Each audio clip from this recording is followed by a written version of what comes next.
Adesione alta anche a Padova per la giornata di sciopero nazionale del trasporto pubblico. In città hanno aderito le sigle sindacali di ADL Cobas e SGB con il 70% degli autisti. A Padova è stata l'occasione per un sit-in davanti alla sede di Bus Italia in via Rismondo e poi sotto la sede della provincia, dove i rappresentanti sindacali hanno incontrato il presidente Sergio Giordani e la consigliera regionale Elisa Venturini. In primo piano la gestione del trasporto da parte di Bus Italia Veneto, la carenza di personale e gli stipendi bassi. Di positivo c'è la volontà da parte di Giordani, e tra l'altro c'era anche la consigliera regionale Venturini, di affrontare la questione e di discuterne con i lavoratori. Questo è sicuramente positivo, visto che invece da parte di Bus Italia c'è un netto rifiuto di confrontarsi con i lavoratori e sentire quali sono i problemi che hanno.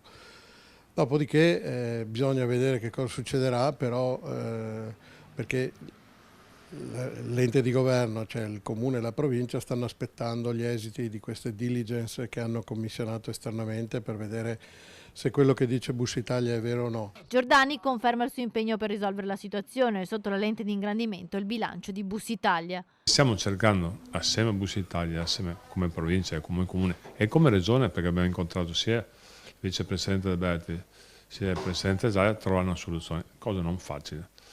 Anche perché, come dichiarato da Bus Italia, perdere molti soldi ogni mese diventa difficilissimo.